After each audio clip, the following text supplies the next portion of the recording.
Hello everyone, welcome to YouTube channel target for IQ. देखिए Bihar APO का exam अभी आने वाला है 7 फेब का। ठीक है, कुछ ही दिन बाकी रह गए हैं। तो जो भी हमारे बिहार एपीओ से रिलेटेड जो भी सीआरपीसी के एमसीक्यू हैं मोस्ट इम्पोर्टेंट, वो सारे हम डिस्कस कर लेते हैं। तो चलिए स्टार्ट करते हैं।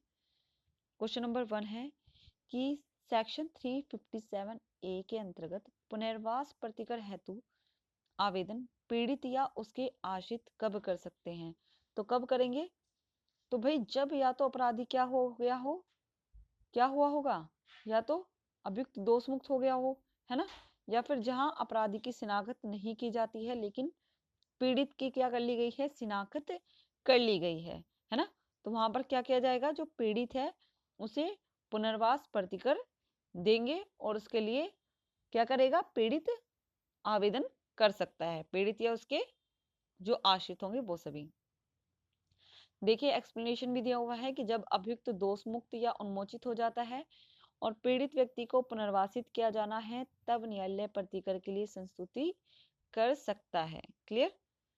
नेक्स्ट क्वेश्चन देखते हैं कि पीड़ित व्यक्ति को न्यायालय के आदेश के विरुद्ध अपील दाखिल करने का अधिकार होगा जब अभियुक्त को क्या किया गया हो, अभियुक्त को या तो दोष मुक्त किया गया हो या न्यूनतम अपराध के लिए दोषित किया गया हो, अपर्याप्त प्रतिकर अधिनिर्णित किया गया हो, उपयुक्त सभी। तो हमारा आंसर क्या होगा, आंसर होगा डी।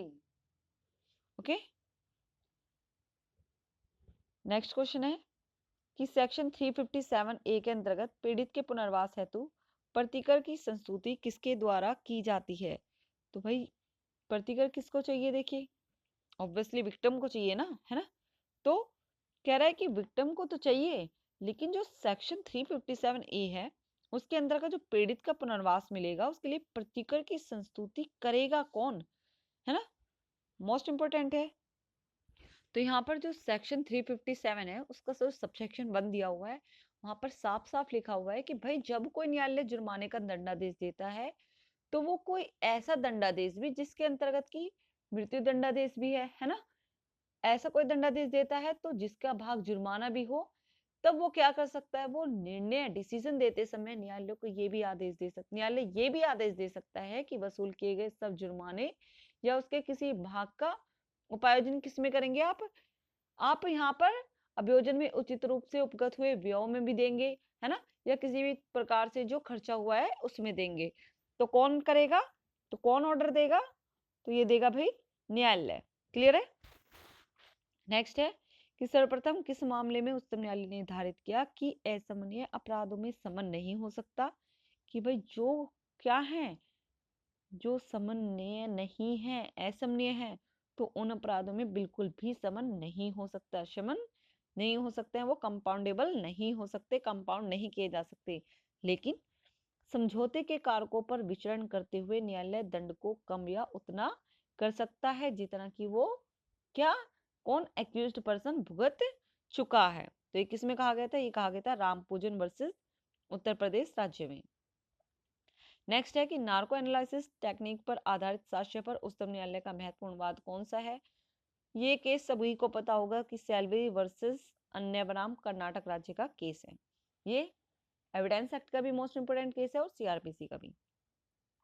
नेक्स्ट है कि सुप्रीम कोर्ट ने किस केस में यह भी निर्धारित किया कि धारा 156(3) के अंतर्गत अतिरिक्त अन्वेषण का आदेश देने की मजिस्ट्रेट की शक्ति एक स्वतंत्र शक्ति है और उसे धारा 173(8) के अंतर्गत अतिरिक्त अन्वेषण इन्वेस्टिगेशन के आदेश देने की शक्ति प्रभावित नहीं होती।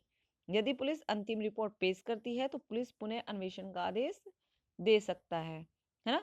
तो किस केस में ये बात कही गई थी, ये कही गई थी भाई बिहार राज्य वर्सेस एसी सल्दाना में। नेक्स्ट है कि उचित कारण के बिना अभियोजन के संबंध के लिए प्रतिकर का आदेश मजिस्ट्रेट किस धारा के अंतर्गत दे सकता है? तो कहां पर दे सकता है, उचित कारण के बिना अगर अभियोजन चला दिया गया है तो ये दे सकता है भाई हमारा सेक्शन 250 में। क्लियर।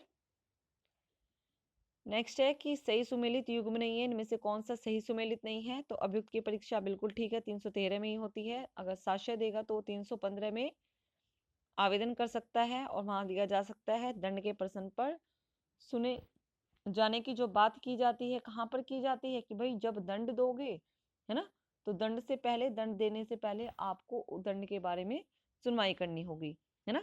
दोष सिद्धि या दोष मुक्ति। 235(2) में फिर अभियोजन वापस लेना 321 में है विचारण में परिवर्तन, सेक्शन 258 में ये प्रावधान नहीं है।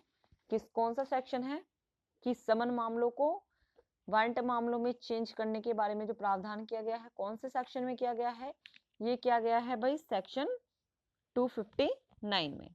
क्लियर। नेक्स्ट है कि कोई मजिस्ट्रेट विधि द्वारा सशक्त ना होते हुए भी निम्नलिखित कार्रवाई करता है, उसकी कार्रवाई शून्य नहीं होगी। क्या कर रहा है वो, अगर धारा 306 के दिन वो अगर क्षमादान कर रहा है ना, तो ये कार्रवाई क्या नहीं होती, शून्य नहीं होगी। लेकिन अगर वो भरण पोषण का आदेश देता है तो वो हो जाएगी, है ना।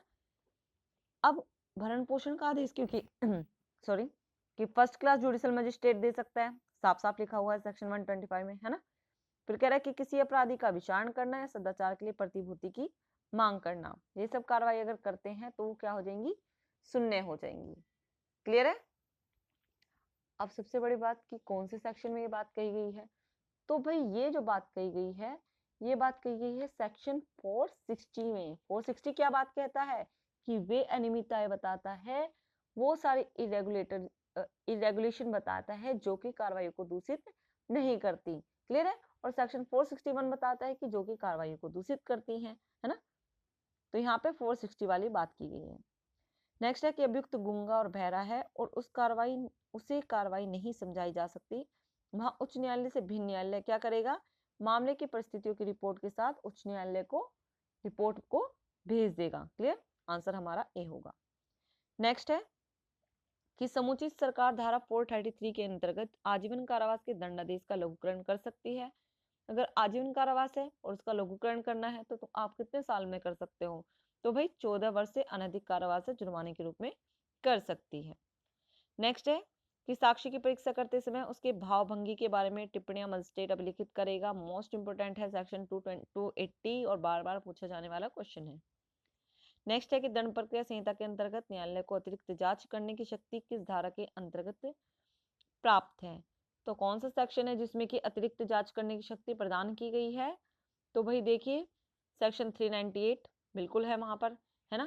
फिर उसके बाद में है कि 367 में है कि नहीं, तो भाई जो 367 है उसमें जो बात करता है अतिरिक्त जांच किए जाने के लिए अतिरिक्त साक्ष्य लिए जाने का निर्देश देने की शक्ति देता है, जहां पर मृत्यु दंडादेश को पुष्ट करने के लिए बात हुई है। क्लियर।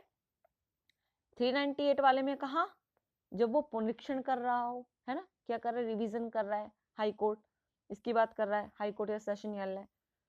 क्लियर। 367 में जो मृत्यु दंडादेश की पुष्टि की बात चल रही है, या फिर है 386A में।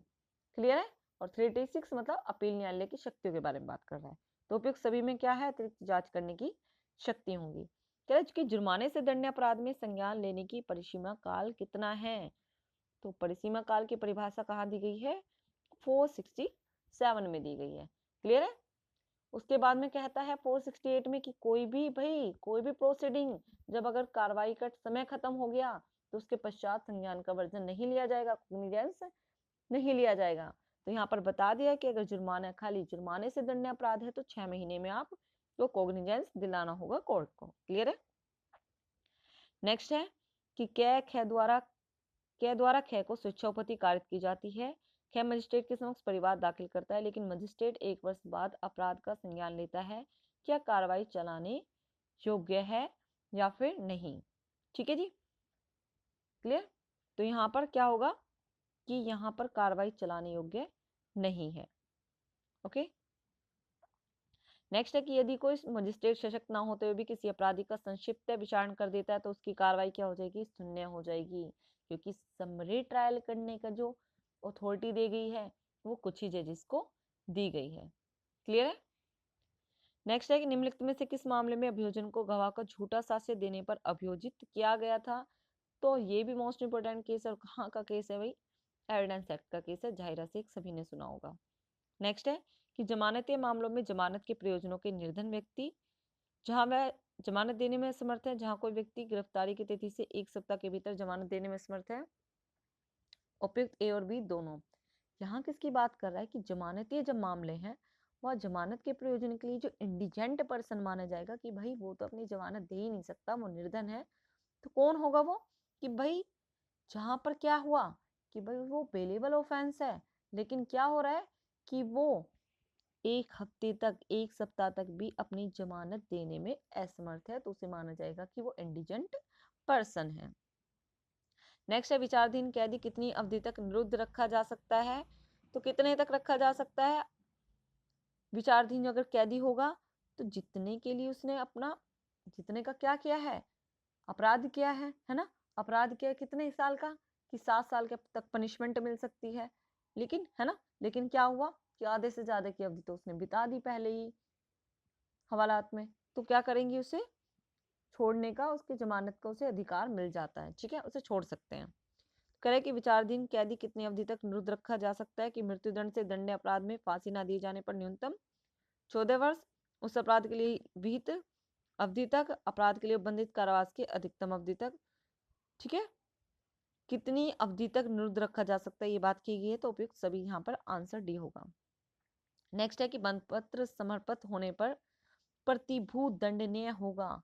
तो अगर बंद पत्र क्या हो गया है, समर्पित हो गया है, तो जो प्रतिभू होगा वो सिविल कारागार में कारावास से, जिसकी अवधि 6 मास तक की हो सकती है, दंडनीय होगा। नेक्स्ट है कि शिशु के साथ अगर रेप किया गया है तो ऐसे मामले को अन्वेषण पूरा कर लिया जाना चाहिए। तो मोस्ट इंपोर्टेंट है 2 महीने के अंदर पूरा कर लिया जाना चाहिए। क्लियर है? इन्वेस्टिगेशन कितने महीने में? 2 महीने में कंप्लीट कर लेनी चाहिए। नेक्स्ट है कि रेप के मामलों की जांच या विचारण पूरा कर लिया जाना चाहिए। कब? कि अगर गवाहों की परीक्षा स्टार्ट हो गई है तो उसकी गवाहों की परीक्षा प्रारंभ होने की तिथि से 2 महीने के भीतर क्या कर लेनी है कि भाई जो कंप्लीट कर लेना है क्या, ट्रायल को। क्लियर है? चलिए, थैंक यू सो मच।